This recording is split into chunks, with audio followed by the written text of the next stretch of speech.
Hello friends hi. ఇప్పుడు నేను చెప్పబోయేది చాలా ఇంపార్టెంట్ మ్యాటర్ చూడండి. ఇప్పుడు జమ్మూ కాశ్మీర్లో 30 మంది మరణించారు, 80 మంది గాయాలతో ఉన్నారు. ఇప్పుడు దీనికి గల కారణం ఎవరంటే టెర్రరిస్టులు. ఇమ్రాన్ వీళ్ళందరూ అంటున్నారు కానీ అవన్నీ ఫేకు. దీనికి గల కారణం టెర్రరిస్టులు. ఈ టెర్రరిస్టులకి ఎవరు సపోర్ట్ కొన్నారు? ఇప్పుడు మోడీ తాతని సపోర్ట్ కొన్నారేమో అని అంటున్నారు, కానీ ఇది మ్యాటర్ అది కాదు. చైనా వాళ్ళు మోడీ తాత మీద తోస్తున్నారు. ఇది అసలైన మ్యాటర్. చైనా వాళ్ళు పాకిస్తాన్ వీళ్ళిద్దరూ సపోర్ట్ కొన్నారని మోడీ తాత అయితే గమనించి వాళ్ళిద్దరి మీద యుద్ధం ప్రకటిద్దామని చూస్తున్నాడు. అలాగే జమ్మూ కాశ్మీర్ అంతా కూడా ధర్నాలు చేసి రైకులు చేస్తున్నారు. దీనివల్ల అంటే యుద్ధం ప్రకటించమని.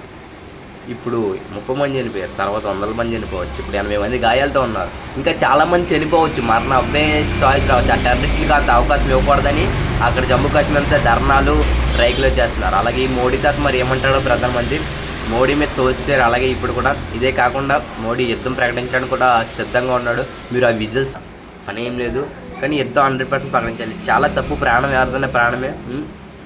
ఎవరన్నా తప్పు కదా. ఆ టెర్రరిస్ట్ని ఎవరికి ఎలా ఉంటారు? వాళ్ళు చంపాలి కదా. వాళ్ళకి సపోర్ట్గా ఉండే వాళ్ళు మెయిన్ సపోర్ట్ చేస్తున్నారు మన దగ్గర నుండి. ఆ సపోర్ట్ చేసిన నా కొడుకులు ఏ దేశమైనా సరే వాళ్ళు మాత్రం మనం పట్టుకొని బ్లాక్ చేయాలి. అలాంటి నా కొడుకులు. అందుకే మనం ఈ పోరాటం.